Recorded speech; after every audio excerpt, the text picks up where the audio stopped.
What is up with it, everybody? Live from the studios of WIUR from the Murphy Center at Iona University.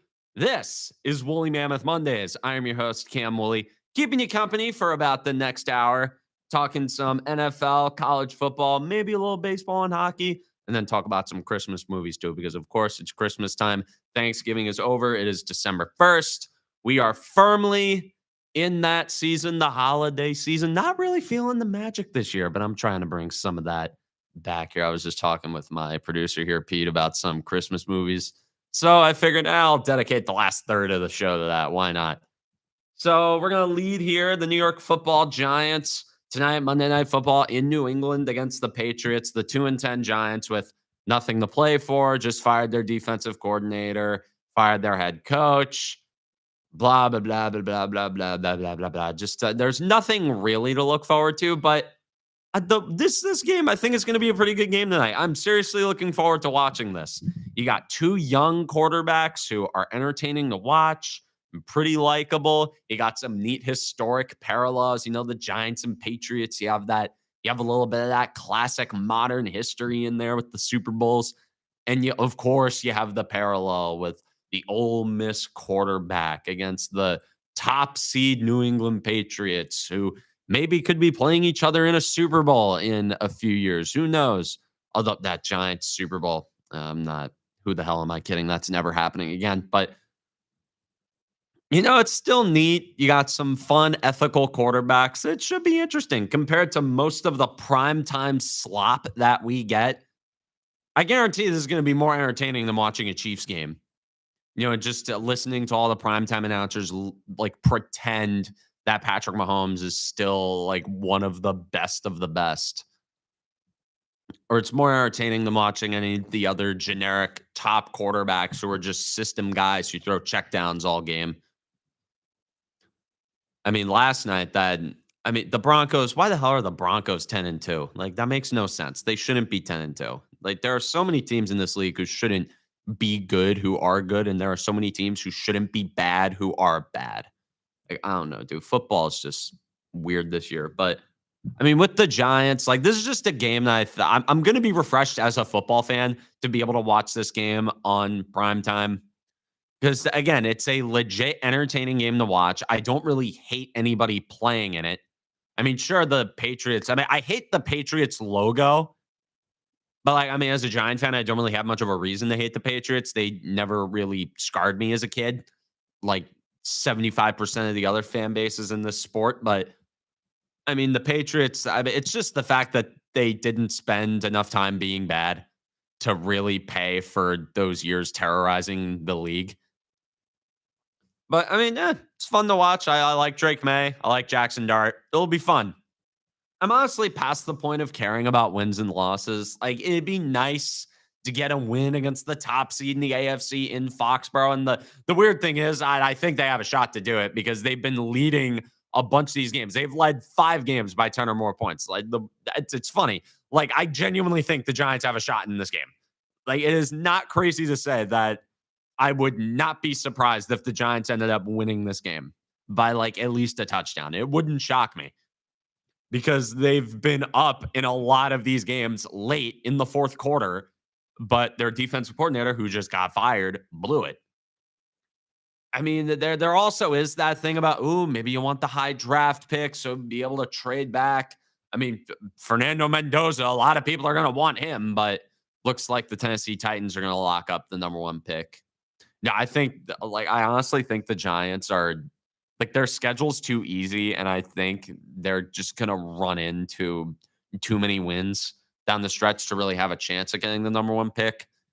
And we already have a quarterback, so it's not like last year where I'm bent out of shape about that win against the Colts, which actually ended up helping us, because if you look at Cam Ward and compare him to Jackson Dart, Jackson Dart's already arguably a top 12 quarterback, and Cam Ward, although not his fault. I mean, you want to talk about a lack of structure. My God, dude, Cam Ward, jeez.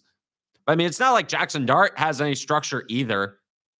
If you had to ask somebody who's a more competent organization between the Titans and the Giants, a lot of people would say the Titans, just from a outsider's perspective, a lot of people would say that the Titans are better run than the Giants. But, you know, like, yeah, it'd be nice to, maybe get the number 2 pick, trade back, but I'd also love to get some wins here. Build a little bit of that, build a little something. Now have something to look forward to and give us a little dopamine shot in the holiday season. Hopefully we get a nice little Christmas present here or Hanukkah. Whatever. When is Hanukkah? When does Hanukkah start? Dude, my mom's family is Jewish. I should know this.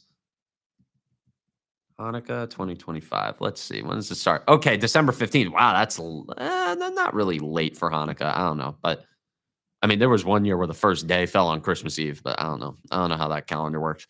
But anyways, yeah, I'd like the high draft pick, but I'm not gonna sweat it. And I am intrigued. Like another reason why it wouldn't really shock me if the Giants won this game is I'm intrigued to see how the defense could maybe possibly look under Charlie Bullen. And to be honest, I'm not expecting much. I might be mispronouncing his last name too. I mean, there were some quotes talking about aggressiveness, but you can't put too much stock into what these guys say to the press. How many times? I mean, Dave Gettleman did it all the time. Hey, we didn't sign Odell to trade him, but he was a moron. I mean, he accidentally won that trade, but that's beside the point. I mean, it'd be frustrating, but hilarious at the same time if this defense suddenly plays a good game. Like, imagine they start blitzing and doing things that they should have been doing all year.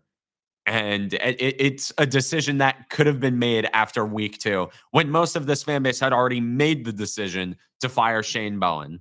And honestly, when the organization made the decision to fire Shane Bowen at some point, but they didn't want to rock the boat too much. But hey, Brian Dable, that was his decision to make, and he went down with his ship. So might be Mike Kafka's gain. Maybe the Giants go 4-1 down this remaining stretch of games, and Mike Kafka gets a real shot at this head coaching gig. Who knows? All because Shane Bowen got fired. Like it's just a decision that could have been made after week 2, and if the defense plays well down the stretch, it's gonna be frustrating to know that they could have made that decision that much earlier, and they would have won games like in Chicago, in Detroit, against Green Bay, in Denver, especially in Denver. The game in New Orleans, New Orleans, I don't know how much you can put on the defense. That was just 5 straight turnovers. I don't know. I mean, I'll give them a pass with New Orleans. I don't know. Just thinking about the games that the Giants would have won. I mean, maybe they would have won the. Hold on, let me have a look at this. I'm trying to navigate ESPN's UI here. Yeah, it's looking at the Giant games here. If they fired Shane Bowen after week 2, when most of the fan base wanted him fired, and this is if the defense plays well the rest of the year, they would have beat Denver, maybe would have beat San Francisco, would have beat Chicago, would have beat Green Bay, and would have beaten Detroit. So that's 4 wins right there. That would put the Giants at 6-6 and firmly in the playoff race. And you know what I'd do for 6-6? Oh my God, I would do so much for 6-6. But rest of the way, you got the Patriots tonight. You got the Commanders at home on Sunday. I don't know if Jaden Daniels is going to be playing in that game. If he is, probably a loss. Although even if he does play, I don't know with Washington anymore. That's enough. Geez, they're 3-9. My God, dude, that's a team who could leapfrog us for draft position. Jeez. Then you got the Vikings at home. You should win that game. You should absolutely win that game against the Vikings at home. Then you got the Raiders on the road. That for some reason that game's still TBD. Like, why are you even considering flexing that game? Like, you got the Raiders. That should be a win. Dallas at home. Dallas has suddenly remembered how to play football, unfortunately, for the rest of the country. So that game's probably going to be a loss, too. I mean, the defense is still terrible, but I don't know how. It's terrible, but I don't know how terrible anymore. Because I mean, Quinn Williams is a pretty big ad, evidently. I mean, they're on a 3-game heater right now. Just beat Kansas City, although Kansas City, that's not really a big win anymore. And they beat the Eagles too. I mean, those are some impressive gets, to be honest. I mean, rest of the way, I mean, you could if I mean, you should beat Washington, should beat Minnesota, should beat the Raiders. So that's like 3 potential wins down the stretch here. To be honest, like, you could win. I feel better about the New England game than I feel about the Dallas game. I'm being so for real. Well, I think that's just because I as a football fan, I'm gonna enjoy watching the game tonight. But knowing how excited I am for this game, it's probably just gonna be a depressing blowout, which that would really suck. Like, just as a football fan, I want to see that game be good because there are very few things in football that are like this. A game like this doesn't come up that often in a season, just like a good young quarterback or like a battle between 2 good young quarterbacks. And, maybe it does go pretty well. I mean, I know the players are very happy that Bowen is gone. I mean, watch Dexter Lawrence's reaction when he got asked. I mean, my God, dude, he was grinning ear to ear. He was like the Joker when he got asked that Bowen got fired. He was like, "Man, maybe it's you gotta do something, but you don't really gotta do something." But he was cheesing. And speaking of Dexter Lawrence, he's been playing through that elbow injury all year, which explains a ton. When your job is to physically move large people, your elbows are going to be a pretty big part of that. And I feel kind of relieved to know that Dexter Lawrence has been playing through an injury all year, which I mean, I don't know why he's playing to begin with. Just let him heal up. Because at this point, it's about next year. Like, what on earth do you have to sell? Like, the only thing you have to sell to the fans and ownership is Dart. If he plays well, everybody's happy. That's the bottom line because you don't really, like, there's no real point in winning games outside of getting something out of your quarterback. And it's like, to be honest, like, I could care less about how Dexter Lawrence does the rest of the year. Now that I know he's been dealing with an elbow issue, I'm relieved.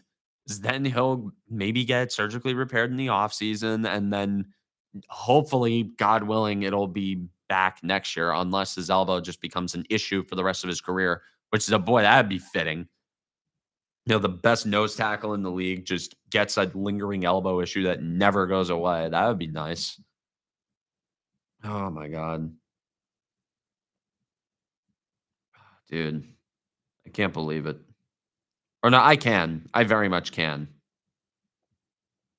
Oh boy. All right.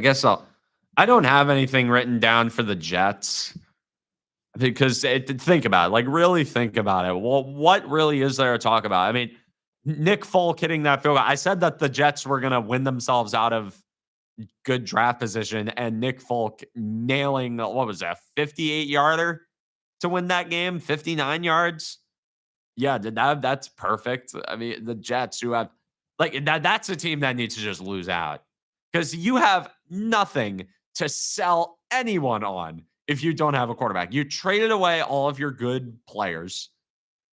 I mean, sure, Garrett Wilson is still there, but who's to say he's not going to get traded this offseason? At this point, you're going to need to give up Garrett Wilson if you want to trade up for a quarterback. I mean, you think Tennessee's not going to I mean, Tennessee was begging for a ton from the Giants last year. The Giants offered their one this year, which, boy, imagine that one. Imagine how that would have gone down if the Giants gave up their first rounder this coming year for the privilege to draft Cam Ward. Boy, that would have been, you want to talk about disaster. I think that would have gotten Shane fired. But I mean, with the Jets, I mean, like the Titans, they're gonna demand everything and the kitchen sink for the number one overall pick. And I think the Jets, I mean, the Jets show the day they're willing to trade guys after signing them to extensions. And Garrett Wilson, this is a thing that I've just fixated on for the last few weeks, ever since the Jets trade deadline. I've put Garrett Wilson on the trade block just in my head canon. He's just there. And I think the Titans, you have a young quarterback who needs help, however much he can get. And I think if the Jets, I mean, there is a precedent for trading a wide receiver one for the first overall pick. And I think if the Titans trade back and get Garrett Wilson, that would be enough to get number one. And I think the Jets would then they'd draft Fernando Mendoza, who would get ruined after 2 years. And then the cycle repeats itself. And then you have games like yesterday where MetLife is just, I mean, the weather in the Northeast this time of year is just gross and disgusting. Like it's 35 and raining. Nearly like at least half of the days, it's 35 and raining. And you can't, like, it's not up north enough. Like, if we lived upstate, I mean, we are, some people say we're upstate, but if you lived like actually upstate or you lived maybe up a little up north, maybe in Connecticut, Massachusetts, then you'd get some snow and it'd be fine. It'd be fun because hey, it's snow, it's Christmas, just like the movies. But no, we only got 35 degrees and raining. And if you're a Jet fan and yeah, you're not going to want to go to MetLife, which is already a depressing stadium to begin with. And then you got to deal with the weather on top of it. I saw a TikTok where there was some guy standing in the nosebleeds in his underwear smoking a cigarette. So that's what Jet fans have to resort to in order to enjoy seeing their favorite team play and dealing with all of the travel issues from going on the turnpike and dealing with the traffic there, or God forbid you take NJ Transit. Oh, no, like if you live in New York, you gotta take the LIRR to Penn Station or Grand Central, and then you gotta hop on another train to get to Penn Station, and then you gotta hop on the NJ Transit to get to Secaucus, and then you gotta transfer at Secaucus. Then that'll take you to MetLife Stadium. And that is if there are no delays, and that is a very big if. So the Jets, there's really nothing to make people intrigued, so much as intrigued about them, if they don't give up everything, and I mean everything, to trade up for a quarterback. I mean, we'll take a look at Tankathon right now. Let's look at the NFL on Tankathon. Yeah, the Jets currently have the 7th overall pick. They'd have to leap 6 spots to get a quarterback. Now, the teams who are currently looking for a quarterback, I mean, number 1, Tennessee, that's a team you could trade with. New Orleans, honestly, they're probably going to look for a quarterback. I don't care if they drafted Tyler Shuck. They're going to look for one. The Giants, I mean, maybe you could trade up with them. I mean, the Raiders, they're going to look for a quarterback. I mean, unless, I mean, Geno Smith. The Browns, they're probably going to look for a quarterback. I mean, dude, Shadur Sanders has a QBR of 7 this year. So, I mean, the Browns, whatever they tried doing at the quarterback position this year didn't work.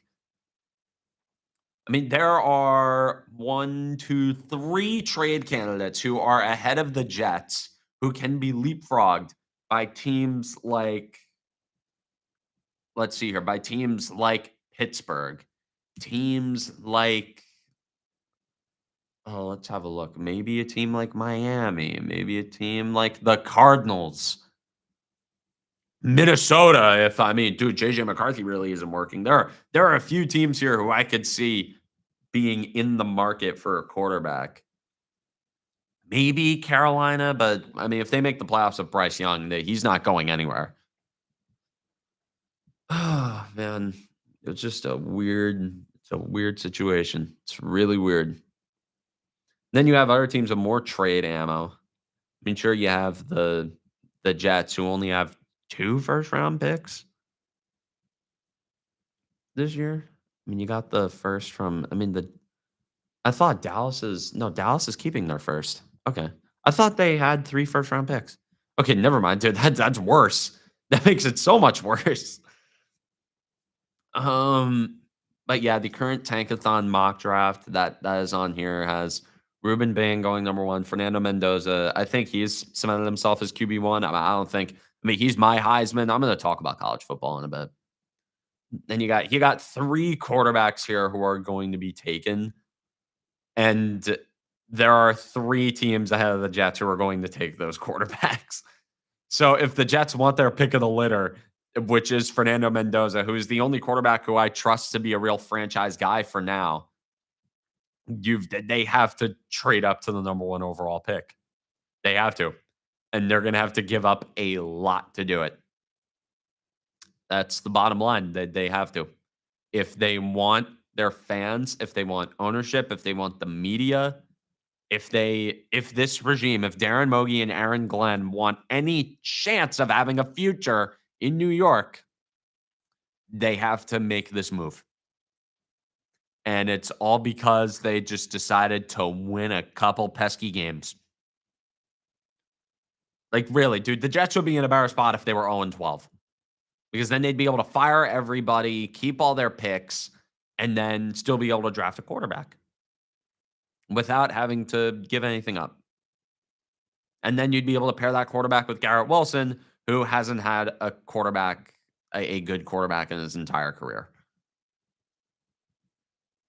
But now you're going to have to possibly give up Garrett Wilson for the chance to draft a quarterback who is not going to have any good receivers.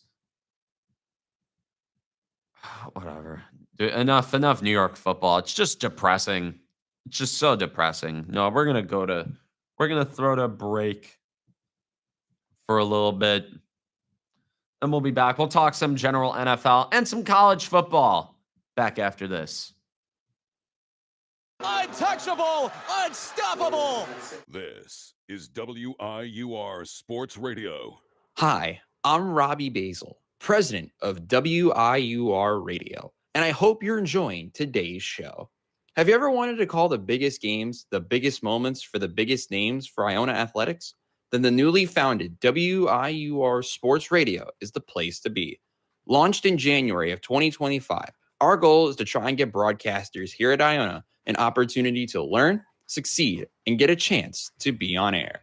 From getting to call the big moments at the hack. Dinkins trying to go to the rack. Denied.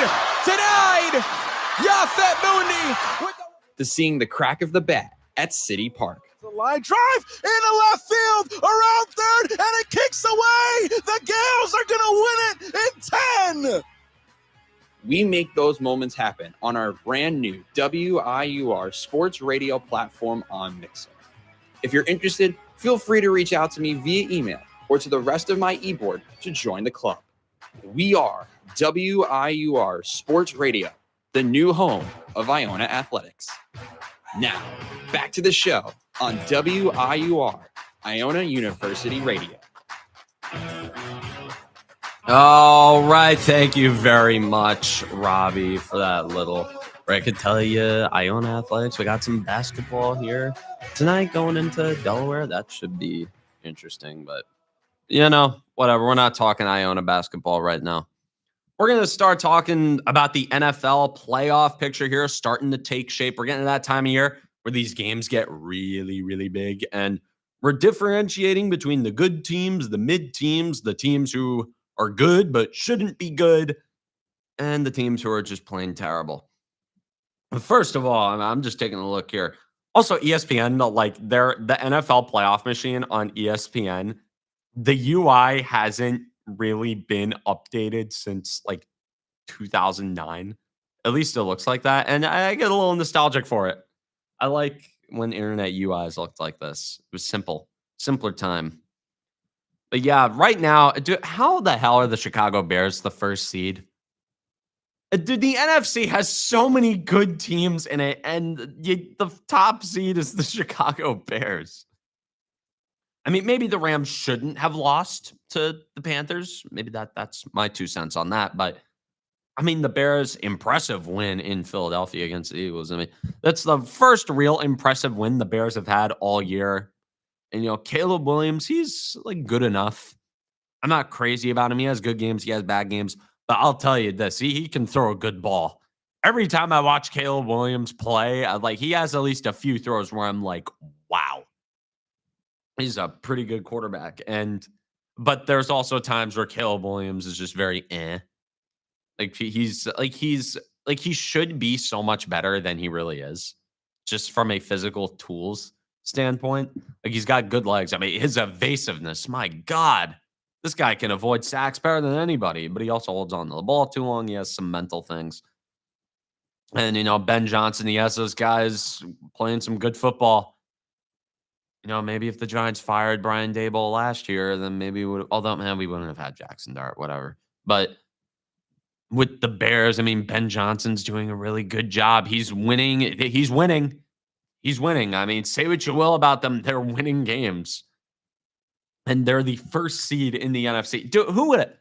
I never in my life thought I'd see the Chicago Bears be the number 1 seed in the NFC. I never thought I'd ever see the Bears so much as host a playoff game ever again. And here they are, dude. The 1 seed, the NFC might run through Soldier Field this year. And dude, next week, oh, you got the big game. Dude, the Bears. Let's look at the NFC North here. The Bears and Packers are separated by half a game because the Packers had that 1 tie against Dallas.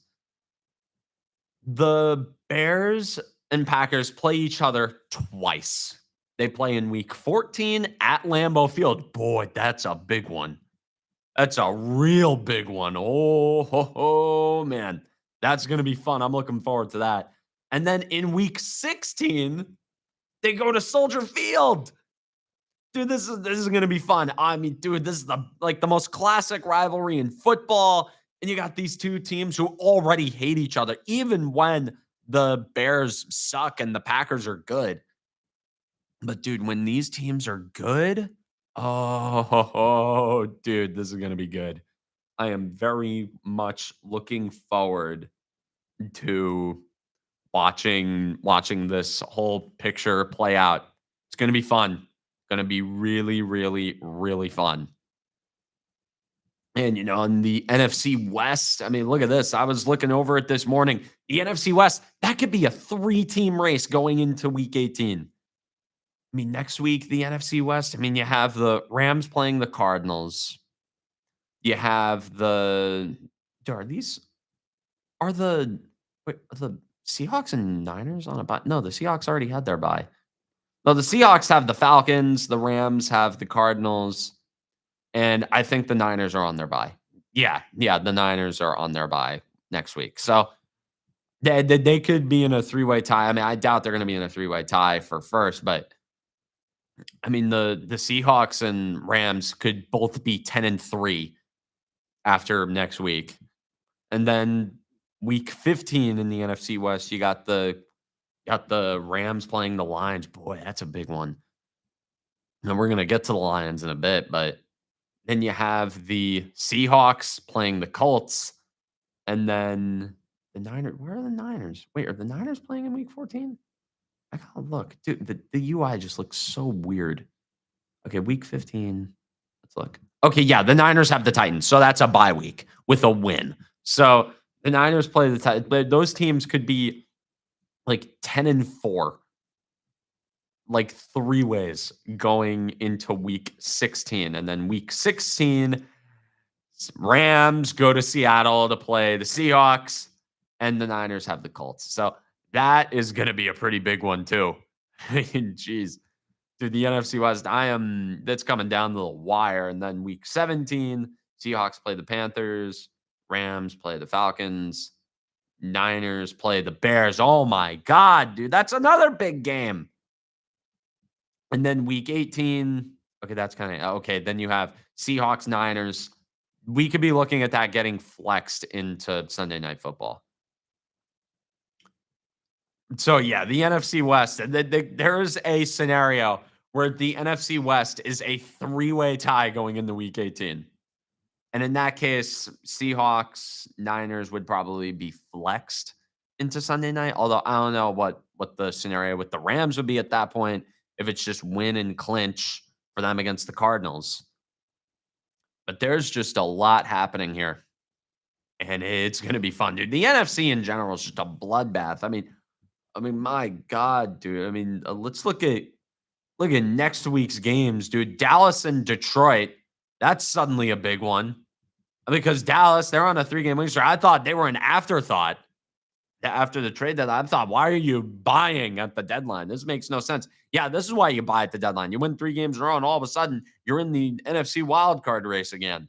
Sure, it's an outside shot, but that's a big game. If you want to really get into a good position in the playoff race, they could get the division because the Eagles, they don't really look that good. They go into LA to play the Chargers on Monday Night Football. That's not a free win. And given the way the Eagles have played lately, they got boat raced at home by the Bears. And as I said, the Bears are kind of a paper tiger.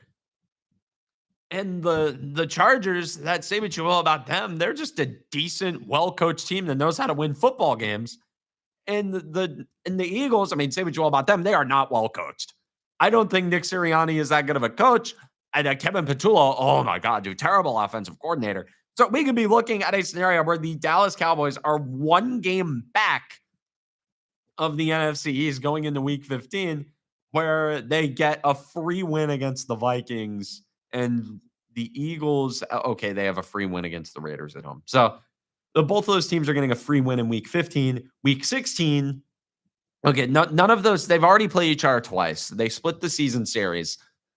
And then, oh my God, there's a lot coming down to the NFC East. Then Week 16, the Eagles go into Washington to play the Commanders. That's probably another free win. Dude, the Eagles after next week have a pretty cake schedule. Then you have Dallas playing the Chargers in Dallas. I think they should win that game if they're playing the way they're playing lately. Week 17, Cowboys, Commanders, they always play each other close. And then the Eagles go into Buffalo to play the Bills. Oh, wow. Never mind what I said about the Eagles having an easy schedule. Then Week 18, okay, the Eagles are at home against the Commanders. And then the Cowboys have the free win against the Giants in Week 18. Oh, dude, there is a very realistic scenario where Dallas comes out on top of the NFC East. Unfortunately for everybody else in this country, the Dallas Cowboys could be hosting a playoff game. And I think, although they're probably not going to do anything in said playoffs, to imagine how awful that would be. The Eagles winning the Super Bowl and then the Cowboys winning it the year after. Oh my God, I think I'd die. I'd die. You wouldn't see me here. The show would end after that Super Bowl because I'd give up on life. I'd leave the country. I'd join a monk monastery. I'd be done. I'd be done with football. I'd unplug from everything. I'd become a nomad in Nepal or something. It's like that's what sports do to me. So yeah, there's a realistic shot that the Cowboys win the NFC East. And then what else do I got here for the NFC? I just want to take a look. The NFC South, nobody wants to win that division. I don't care about that. But it's pretty fun to watch the stupid teams fight it out. So that's the NFC. We're going to close the book on them. Let's go to the AFC. Now, are we sure is there anyone that actually wants to win, actually win in the AFC except for New England? Because I'm looking at all these other teams here. You look at Denver, the first seed. I don't know how that team is 10-2. They shouldn't be 10-2. Let's look at their point differential. Let's look at it, folks. Okay, point differential in the AFC. Yeah, the Broncos have a point differential of less than 80. Mind you, all the good teams, that is not what a good team looks like. Maybe I could get a better look at on NFL.com. Okay, apparently Microsoft Edge doesn't want to work for me right now. Please hold, we're having some technical issues due in part to the awful technology that we have. Okay, so we're going to look at the AFC. Yeah, only 66 points. Let's look at the league. The entire league. The Broncos have the best record in the league. They only have the first, second, third, fourth, fifth, sixth, seventh, 8th, ninth best point differential. So, okay, it's not bad, but not the best team in the league. You look at the AFC, the Broncos only have the 5th best point differential in the AFC. So, I mean, that's not a very ethical football team right there. And then you look at everybody else in the AFC, the Jaguars, that's not a very ethical football team. I mean, the Ravens, yeah, they have Lamar Jackson, but you're not going to catch me taking the Ravens too seriously. The Chargers, they're the Chargers. The Colts, I mean, the Colts, honestly, you ask me, I think the Colts are the second best team in the AFC. Sure, like Daniel Jones has kind of faltered lately, but he's playing on a fractured fibula. So I'm not going to, I'm going to take that with a little pinch of salt. But that team in general, they've got a really good offensive line. They've got really good receivers. They have Jonathan effing Taylor in their backfield, and they've got a good defense. So the Colts, I think they're just a generally better team than the Broncos. And they proved it by beating them. Yeah, the Bills, the Bills in the regular season, you can trust them to get over the finish line. I think the Bills end up making the playoffs because, they're the Bills and the Jim Nance has to call some game. And boy, dude, the wild card weekend right now has Buffalo going into New England to play the Patriots. Oh my God. Imagine, if I were a Bills fan, imagine the one year you finally don't have to worry about Mahomes. You run into New England, who had been in hibernation for your entire title window. And then you go into New England and then you get beat by them in the first playoff game that they have since they got blown out by you with Mac Jones.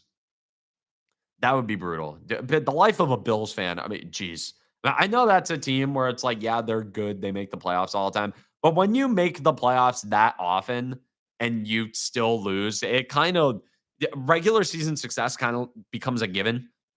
And you're just like, okay, I don't care about the regular season. I want to win in the playoffs. And that's the bottom line. That's all that really matters at the end of the day. You got to win a Super Bowl. And Buffalo hasn't done that. And then you get Josh Allen getting paid all that money.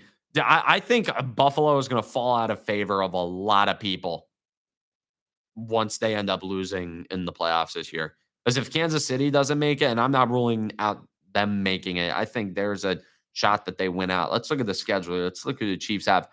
Ooh, they have Houston at Arrowhead on Sunday. That's a big one. That's a really, really big one. All of a sudden, Houston's 7-5. They're locking back in. Jacksonville and the Colts. Dude, oh my God, dude. The AFC South, dude. Jacksonville and Indianapolis are tied for the lead. One of those teams is going to lose. So Houston, they can win and they could leapfrog one of them, dude. Then they just beat the Colts. So maybe they have the tiebreaker there. Who knows? Oh my God, dude. This is insane. This is just insane, man. The AFC South, that's a race I'm watching. That's another three-way right there. Like the NFC West. Honestly, the NFC North maybe, but the Lions, I think. I'm not worried about them. But yeah, like the AFC. Week 14, those big games. Pittsburgh and Baltimore. Geez. Pittsburgh, I don't really trust Pittsburgh. I think they're gonna fall off. I don't know if they make it this year. I think the wild card race in the AFC is too dense in order for them to be able to have that patented 9-8 record and squeak into the playoffs and get blown out by the 2 seed. But Pittsburgh and Baltimore, that's a big game. The Steelers, they always play the Ravens well. Let's see what their schedule looks like rest of the year. Steelers at home against Miami Monday night, week 15. Week 16, they go into Detroit to play the Lions, who I don't like their chances there. Then they have the Browns in Cleveland. But dude, Steelers-Browns, that's always a wild one. And then, week 18 against Baltimore. So they still got to play Baltimore twice. That's I'm looking forward to watching that. Dude, this playoff race is going to be fun. I'm actually looking forward to watching football. I'm not looking forward to watching any of the actual teams in our area. I'm looking forward to watching just football. Because these are some big games. Like that, all of a sudden, the games that were kind of small throughout the year, all of a sudden, you got big game, big game, big game, big game, big, so big. All these games, dude. A great time of year for football in general. And we're gonna talk about some college here. We're gonna throw to a little break before we talk some college football. And if I have a little time, I'll yap about Christmas movies for a bit. But we've got a lot of college football to talk about. Anyways, we'll be back right after this.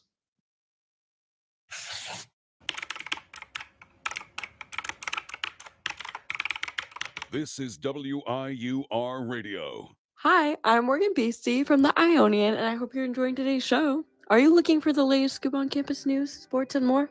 Check out the Ionian University's very own award-winning student newspaper.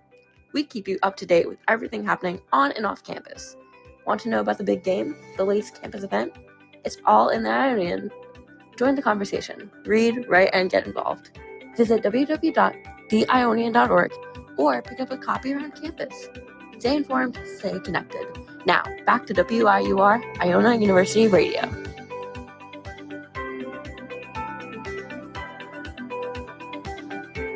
All right, we're back. Thank you very much, Morgan. We're going to talk some college football here, and fun time of year for college football, rivalry weekend. Got a few games I want to highlight here. Of course, Ohio State and Michigan. Ohio State beat them. That's not really much of a shock.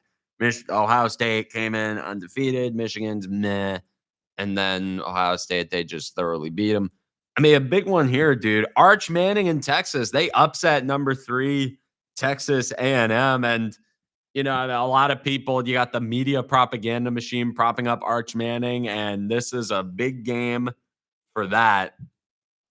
I mean, I know he wasn't really that impressive in the game, but bottom line is he won. And, Eli Manning, his uncle, he won a lot of games where it didn't look pretty.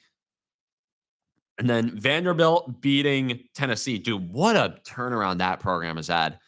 And I have an inside joke with some of my friends that always makes me circle that game, because I have an online friend who's a Vanderbilt fan, and in 2020 or 2021 he had a reaction to Tennessee blowing out Vanderbilt, and he hates Tennessee.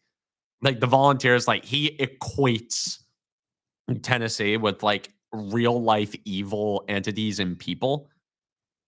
So when Tennessee blew out Vanderbilt in a year where Vanderbilt already was just sucked, he kind of had a mental breakdown in like our Discord voice chat. So that was sad. For that reason, I always look at Vandy, Tennessee as I always circle that one, and I always make sure to keep tabs on what's happening there. But I mean, hey, Vanderbilt, good job for them. I mean, they really turned that ship around. I don't think they're gonna make it to the playoff. It would be cool if they made it to the playoff, but because it's just like a new face. But I mean, their quarterback is doing too much with trying to do the Heisman pose. Jeez, you got the. What's his name again? I gotta look at this. Oh, it's taking forever to scroll. Diego Pavia. Yeah, he's trying to do way too much with. I mean, he's good.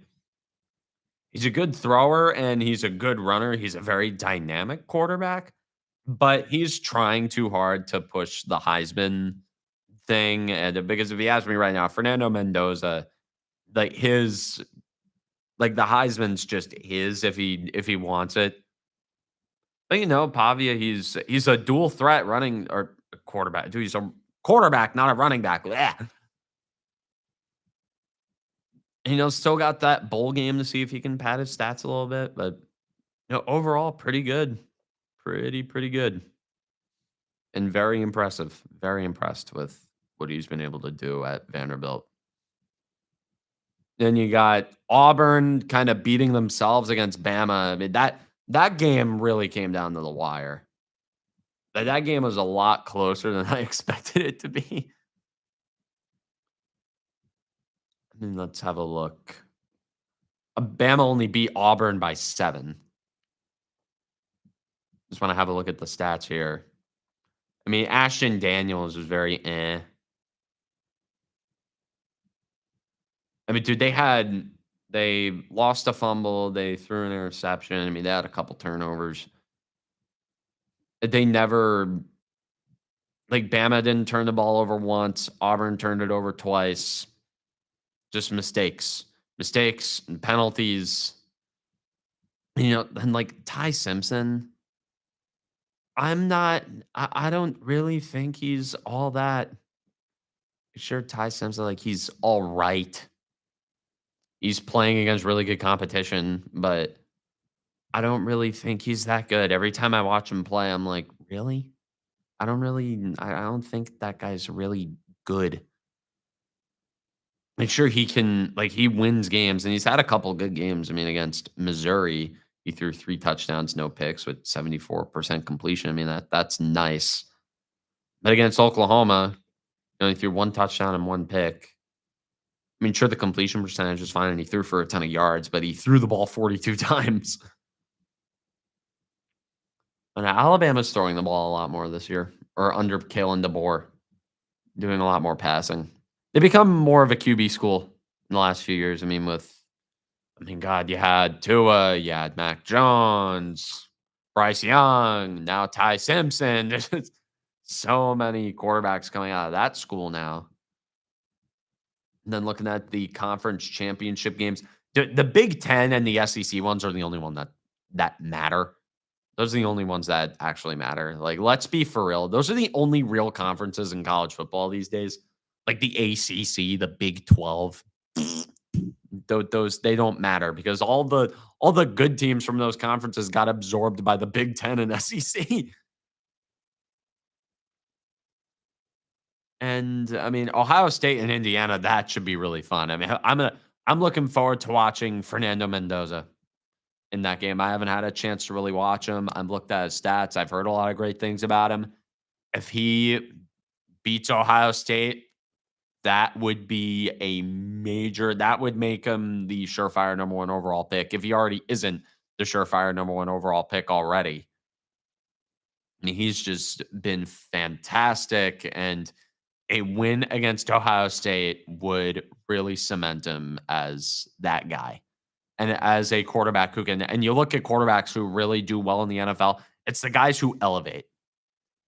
And yeah, it's like I talk about JJ McCarthy. He's not a guy who elevated his team in college, and he sucked in the NFL. At least so far, he's sucked. I mean, but you look at the quarterbacks who have done well. Jackson Dart, where would Ole Miss have been last year without Jackson Dart? And then you have Georgia and Bama. It's always the SEC championship at this point. It's kind of boring to watch. It's always at Mercedes-Benz Stadium. It's always a Georgia home game. And Georgia, they're the favorite in this one. They are number 4. Bama's number 10. But, I mean, Alabama, they just seem to have Georgia's number in the SEC championship. It's just a game that really just seems to go Bama's way most of the time. Sure, Georgia does win sometimes, and they had a couple of years where they really did run it, but Bama, I just think they're really just gonna beat them. And then the other comps, I mean, I think the Big 12, it's BYU and Texas Tech. I mean, BYU is just a slimy school in general. I just can't stand that place. And then ACC, you have Duke and UVA, dude. That's a basketball matchup.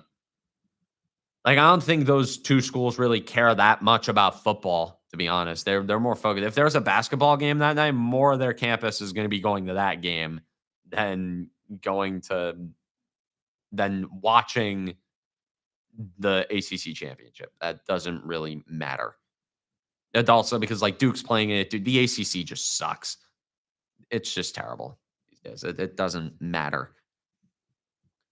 And of course, the creme de la creme of college football this week Lane Kiffin leaving for LSU. My God, dude, what a jerk. I just want to preface everything by saying that what a jerk Lane Kiffin is. Leading his team to the college football playoff and then leaving them right after setting a program record for wins. Dude, you are just disgusting. Whatever happened to seeing it through? And they didn't have a chance to make a decision. They forced to hand the athletic record. This, that, third. No, you could have stopped all of that. All of that. You could have stopped it and said, hey, I'll verbally commit to you on the down low. My team won't know about it, but I'm going to focus on my team right now that just set a program record for wins in a season and going into the playoff and having a chance to make a good run. And then he's just like, you know what? Nah, I'm going to just leave right after the season ends. And then I'm going to take all my coaching staff and maybe some players with me. And then the committee is just going to knock him out because their entire team would just be gutted after that. And he had a whole documentary made on his redemption arc just to do that. Oh my God. And this is a major problem with the college football calendar. In these days where everybody's looking out for themselves and stabbing everyone in the back, why does the playoff always take place like they go on a month-long break? And then after the second semester starts, and when coaches are already like leaving and when players are leaving to go to new teams, and then you have teams like Ole Miss who have their entire coaching staff leave after a 10-win season. Dude, it damages the sport. Dude, college sports in general are just disgusting for this reason. Everyone is so conniving. Everyone is so selfish. Because at least in pro sports, there's an honor code. There's a set calendar where, okay, my season's over. I'm going to go over here to become a head coach. I'm going to have this interview here, this interview there. But my focus is still on this team and what is happening here. But in college sports, you can literally have a team clinch a playoff spot and then have that same coach and some players leave because, oh, we have to go on a month-long break, and then I'm going to transfer here, and my players are going to come with me, or blah, blah, blah, blah, blah, blah, blah. Then you have NIL, which I know there was already bribery in college football before NIL, but this just makes it so much worse because you have it's practically pro sports, but it's just worse. And then you have all these like backers and boosters. It's so corrupt. I mean, in basketball, you see it too. I mean, with Rick Pitino, oh my God. Rick Pitino, we don't even need to get into it. And he actually tweeted about this. I'm going to look up the Rick Pitino tweet here to just have it up, or maybe he said something. Yeah, he tweeted it. Quote, I'm not knocking football, but there's something wrong with their calendar. I'm at SJU, and we are potentially a 1 seed and can win a national championship this year. And I leave in March? What's going on here? Dude, yeah, imagine Rick Pitino making you look like the bigger jerk. If Rick Pitino is the good guy here, you've done a lot of issues. You have a lot of problems. I mean, oh, dude, it is just so gross. It's just conniving. And dude, Lane Kiffin, this just shows that, dude, some people just never change. Never, never, ever, ever, ever, ever, ever change. I'll never. And to think that some Giant fans wanted him to be the head coach. Oh, dude, yeah, a conniving, backstabbing, just jerk. Now, I'm saying jerk because I can't say the words that I really want to say on the air, but just awful, just an awful dude. I wish nothing but the worst for him at LSU. Just nothing but the absolute worst. Not on a personal level, but maybe partially on a personal level. Because this just shows that you are just a bad person. Just what he's doing to these kids and to their families and these fans. Just screw you, dude. Just wow. I hate this. I hate this guy. All right. It's literally just hit noon. We're gonna wrap up here. Great show this semester. Had a lot of fun. Flying solo. This is fun. This is fun. The Mondays after the NFL games. It's fun time. I wish the Giants gave me something a little better, but what are you gonna do? What are you gonna do? But, obviously, we got finals coming up. Hope everybody locks in. I know I've got a couple of things I gotta wrap up myself, but hopefully everybody had a happy Thanksgiving, Merry Christmas, Happy Hanukkah, Happy New Year. And as always, from WIUR, this has been Woolley Mammoth Mondays. I'm Cam Woolley telling you take care and have a good one.